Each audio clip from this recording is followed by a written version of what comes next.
Hey press starters, good day to everyone. Welcome to PressStart Talks. I'm your host Arky the Graph, and today we'll be interviewing one of the co-founders of PressStart Studio, Coach Elaine Ruiz. Hi, press starters! Hello! Are And we on? Yes, we are We're on. on! So we are here live in. Boracay! We are Woo! currently staying in. Boracay Mandarin Resort. It's located here in Station 2, right smack in the middle of the action in front of the beach, world famous Boracay Beach. Awesome. So right now we're here conducting our very first vlog.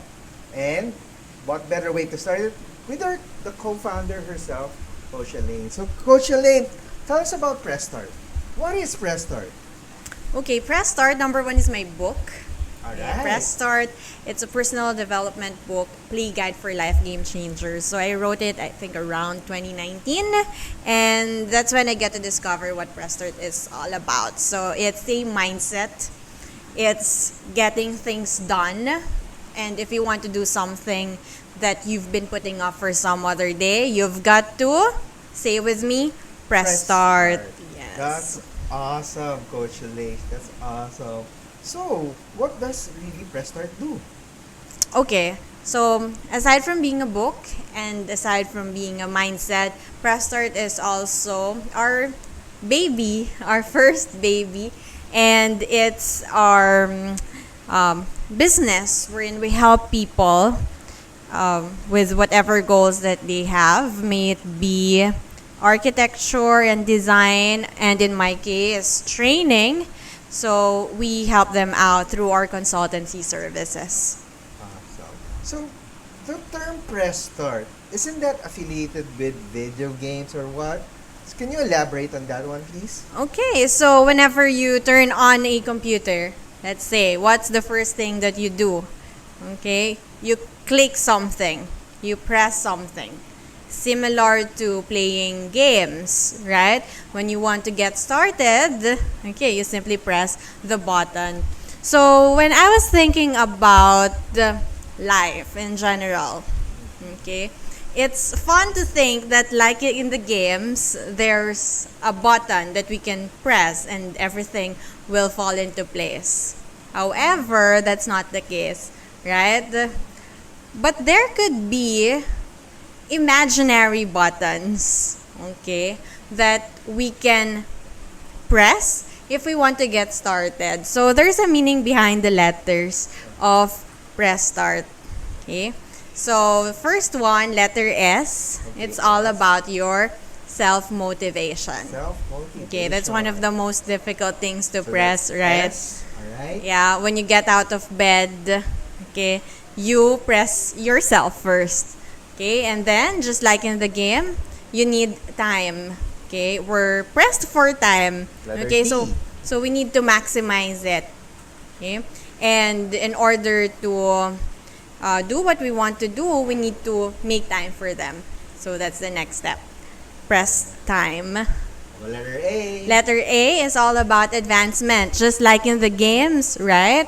You need to progress, take it to the next level. May it be Mobile Legend or Dota or Pokemon, right? It's all about evolving every time, getting better and taking it to the next step. And next is letter R. R. Okay, similar to playing games, you need to work closely with a team. Okay, you need to make sure that you collaborate, you communicate with each other. So it's all about nurturing our relationships. Relationships. Yes. That's letter R. That's letter R. How about And T again. okay, and the last T, okay, just like a Pokemon that needs to evolve, transformation. So that's the only thing that's constant in the world, cliche as it may sound. So press start, self-motivation, time, advancement, relationships, and transformation. That's press start. So just like in a game, enjoy every moment, right? That's awesome elaboration, Coach Elaine. But since we're on the topic, okay, so like me, I'm very, very much hard to express myself, especially in speaking English. So, Tagalogin ko na. Okay, Tagalog na tayo. Nahihirapan na akong mag-English with the proper tense, proper pronunciation. So, can you help us out? Give us tips? Okay. So, that's the first step. Acknowledge. Okay, recognize na we're not perfect. I'm not perfect myself. So, that recognition is the first step to self-improvement.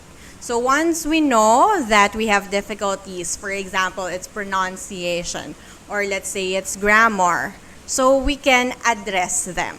Okay, that's where PressStart comes in. So, we can help you with pronunciation. So, what are the tips? Practice reading aloud. Okay? So, not just reading silently, but read aloud. May it be news or books or whatever that you prefer reading, go ahead, whatever is interesting to you. Why? Because you get to listen to yourself when you hear yourself aloud. And that's an opportunity para mag-research ka how to say it in a neutral way. Okay? Wala namang one way to speak English. Okay? English is widely spoken all over the world and influenced na yan by different culture. So what we want to achieve is having a neutral tone so that we can understand each other. Okay? That's very, very much understandable, Coach. But can you explain to us how important or gaano ba kahalaga ang pag-speak ng English, especially us Filipinos? Okay, I believe for Filipinos, that's one of our advantages. Okay, kaya tayo in demand all over the world because we can communicate using the language. Okay? Bakit? Because it's one of the languages na ginagamit. It's the language of the internet. It's the language of travel, of the air, of pilots, diba? So when you visit another country, it's easier for us to connect with others. And when tourists naman come to visit us or do business here in the Philippines, mas madali silang makipag-connect sa atin. And that's the core of language. It brings people together.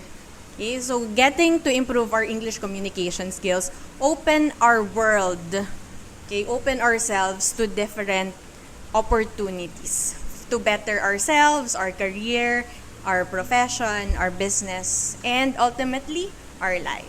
That's awesome. So moving on, Coach. So I heard PressStart also helps people on their interviews when applying their job. So how can you elaborate more about that, please?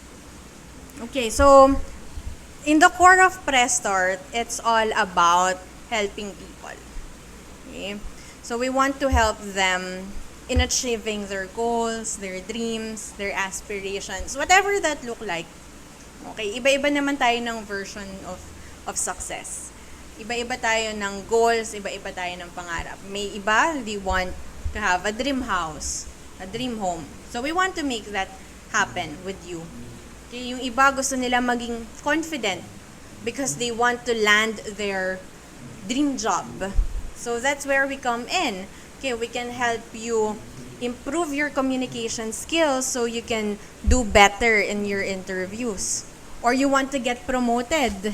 Diba? You want to take on leadership positions. So we can help you in terms of your leadership skills, whether it's soft skills or technical skills, so that you can become more confident and effective in your role.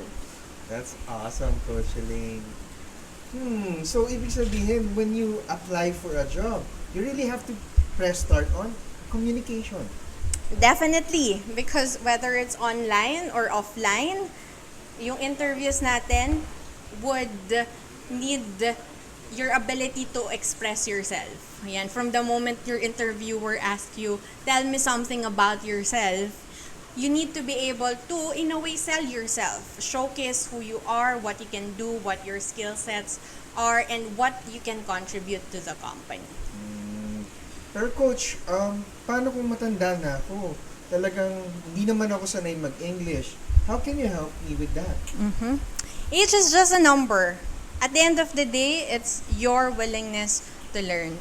So we had participants na bata hanggang matanda. It all boils down gaano katindi yung passion para matuto. And ang pinaka-importante para matuto is your attitude. Your openness to learn, relearn, saka unlearn the bad habits or the biases na meron tayo in the past. Okay. But coach, I know meron ako skills ng English. I know how to talk. But pag nandiyan na ako sa harap, especially with a foreigner or a guy speaking in English, nauutal ako, napapaatras ako. I know I want to say the right words, but iba yung lumalabas sa bibig ko or nothing at all. Parang natotorpe ako. How can you help with that one? Practice. Okay, practice makes progress. Many people, they wait until they're perfect or they're 100% ready before, yun nga, makipag-usap, let's say, sa foreigner, okay? Or tell someone how they really feel. Okay, the thing is, we'll never be 100% ready. Maybe even, doing this podcast, right? Never 100% ready, but you've got to press start. Okay? Practice, expose yourself to situations where you can practice and express yourself. Okay? And if you make mistakes, and then learn from it. Okay, that's the thing. The more that we practice something, the more that we express ourselves, that's where confidence comes in. Okay, coach. Kasi may mga questions tayo. Okay, go ahead. Right now, are you willing to do this interview? Because I forgot to press start recording. Joke lang. Kidding aside, ladies and gentlemen. Okay. So, one of the few questions na tatanggap natin sa press starters, is, nahihirapan talaga sila to express themselves using English. But, at the same time, nahihiya sila or napapahiya sila kagad. Then, they tend to stop talaga. You said practice makes perfect. It's easier said than done. So how can you help them or help us boost our confidence in speaking? Okay. So, I usually tell participants, ano yung mga nafe-feel mo kapag kinakabahan ka? Okay? May mga sagot dyan, ang bilis ng heartbeat. Okay? Parang hindi sila makahinga. Okay? Nagsha-shake yung voice nila. Okay? Or pinagpapawisan ng malamig. So, those are right now, di ba? Common feelings kapag kinakabahan ka. Okay? And nervousness, madalas ine-equate siya sa negative energy. So, we need to transform that into something positive. Tell yourself you are excited. So, from nervousness to excitement. Okay? So, we tend to behave and it is influenced by the way we think. So, when we change the way we think, we change our actions. We can change our behavior. So, tell yourself, I'm excited to express myself in English. I'm excited to share about my experiences. I'm excited about having this job interview. Instead of, ay, kinakabahan ako, ay, nahihiya ako. So, when we condition ourselves, okay, it's something positive. We radiate positivity as well, and it can affect our confidence level. Remember, you are what or who you think you are. That's awesome. All about confidence. Speaking of which, so it's election season actually. So, can you tell us about being a leader? Is everyone fit to be a leader? Can anybody be a leader? For me, everybody can choose to be a leader. Okay? Whether you have a title, whether you're running for a political office or not, or maybe you're a boss, okay, or you have a position in your company or not, you can choose to be a leader. How? By choosing to look after the people around you, whether they are above you or whether they are under you. Okay? It's not just about the title, it's how you genuinely care about the people that you serve. Sometimes we think leadership na it's something lofty. Parang isa-save natin ng mundo. 'Di ba? But leadership is about those simple things that we do every day that make a difference in the life of others. Simple acts of kindness, random acts of kindness, exhibits yung ating ability to lead others. Kasi we don't know how much we can impact another person simply by being a good example to them. See, well, what does it takes to be a leader? Or ano ba talaga kailangan gawin para masabi ko sa iba at sa lahat, I'm ready to be a leader? For me, leadership starts from your strong desire to serve. Okay? If you feel that you can put the common good above your own interests, okay? And you are not simply blinded by the prestige or the privileges or what the office or what the position can offer you, okay? Then I believe you've reached your sa Maslow's hierarchy of needs, self-actualization. You wanted to create a difference. You wanted to build significance. And I've heard a lot of people who ask me whenever there's a leadership training, I want to become a leader. I want to become a boss someday. I want to have a title someday. Okay? We can only be a good leader if we are able to lead ourselves.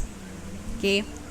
We want to direct others. But the question is, are we able to direct ourselves? Are we able to discipline ourselves? Are we able to manage our priorities effectively before we can delegate it to others? So, being a leader talaga, no? So, can you entice or tell us the pros and cons of being a leader? Because not everybody is afforded or has an opportunity to become our leader. Some strive all their careers becoming a leader but fail to do so. But can you motivate us? What are the pros and of course the cons of being a leader? Okay. Definitely, number one pro of being a leader is the legacy that you get to leave behind. I mean, our time on earth is short. It may appear na mahaba, it's a long journey, but when we come to think of it, it's fleeting. So, being a leader allows you to reach out to people. It allows you to make a difference. Okay? Come up with programs that, make lives of others better. It can also help you and others build the life that they wanted for themselves and for their family and create a sustainable community. So it's what you leave behind. It's also being able to alleviate them from, let's say, poverty. Okay, make their lives easier, help them gain more confidence, and create more leaders.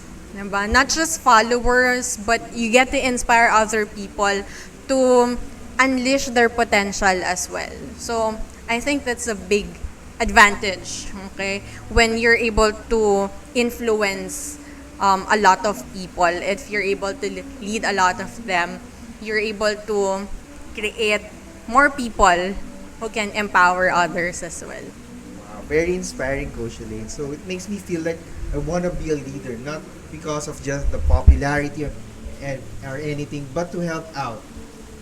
Which really stands out? What PressStart Studio values most? Rather, okay? So, let's have fun for a bit. So, Okay. instead of fast talk, I'm gonna give words and kindly tell us the first thing that pops out of your head. One word or two. Probably a name, a place. For example, color. Pink. Yes. So a little fast talk will do. Let's have a little fun. Okay? Here we go. Here we go. Ready? Go. Not yet. Not the word. Okay. It's So not let's yet. start with food. Samgyeopsal. Drink. Banana milk. Place. Boracay. Time. Lunch. Game. Pokemon. Sports. Frisbee. Activity. Swimming. Hobbies. Watching Netflix. Travel destination. Paris. Korea dramas. Crash Landing on You. Western American dramas. Grey's seasons. Anatomy. Grey's Anatomy, awesome. Favorite comedian? Robin Williams. Awesome, rest in peace. International actor. Leonardo DiCaprio. Local actor. John Lloyd Cruz. International actress. Emma Watson. Local actress. Bea Alonzo. International singer. Ariana Grande. Local singer.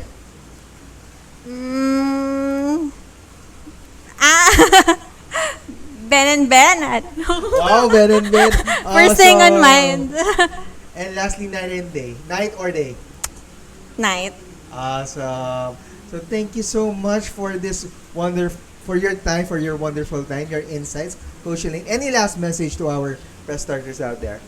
Okay, so hi press starters. Yeah, always remember to press start, 5 buttons, self-motivation, time, advancement, relationships, and transformation.